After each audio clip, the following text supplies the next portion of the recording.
The boy secretly put tape on his neighbor's doorframe. He wanted to know if someone was living next door. But the next day when Jack came back from school, he found no sign of the tape having been tampered with. Apparently, the next-door neighbor wasn't home, but every night at 12 o'clock, the sound of chopping meat would come from next door. Jack was puzzled and thought that his neighbor had finally returned home, but when he hurried out to check, he found that the tape hadn't been torn off. But where did the sound come from? In order to solve the mystery, Jack quietly removed the exhaust pipe to the next door. Then he used a drying rack to fix the mobile phone on it. Then he reached through the hole. But strangely, when he checked the recorded video, he found no one in the next room. Listening to the sound of chopping meat was still ringing. He had to raise his mobile phone again and reach in. Then he smashed a coin against his next-door neighbor's glass to make a noise. A few minutes later, Jack slowly withdrew his mobile phone, but he was instantly shocked by the footage. It turned out that the boy had just moved here a few days before, but every night he would hear the sound of chopping meat from next door. At first he thought it was the neighbors preparing for the next day's breakfast, but as the days went by, Jack gradually realized something was wrong. Whenever he opened the window,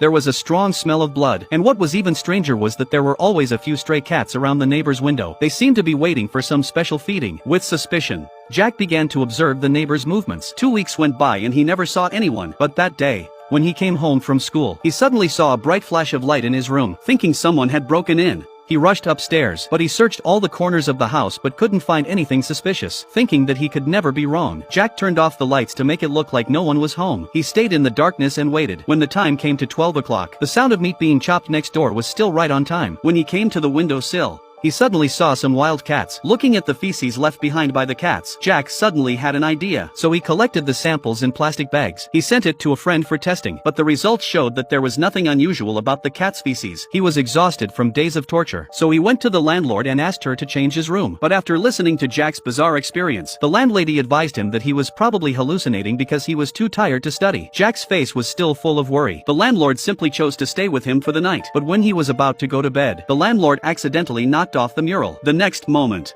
he saw countless bloody handprints all over the wall. Jack instantly felt a moment of fear. He immediately asked the girl what had happened in this room before, but the girl told him that a mother and son lived here before. However, not long ago, the son died and the mother became mentally ill. Jack heard this and hurriedly searched the internet, and he found the news story without any trouble. It was exactly what the landlord had told him. It sent chills down his spine. But in the next moment, Jack seemed to realize the key to the story. The sound of meat being chopped every night, the bloody handprints on the wall, and the continued strange behavior of his neighbors. He was on the verge of hitting the truth. In order to verify his suspicions, Jack secretly put a piece of tape on his neighbor's anus. When he made a noise with a coin, he checked his mobile phone again and his face changed. The figure inside was clearly the occupant of room 3. But why was he in room 2? It was a scene that puzzled Jack. In order to find out what was going on, he boldly knocked on the door of room 3, but the man who had just been in room 2 reappeared in room 3. Baffled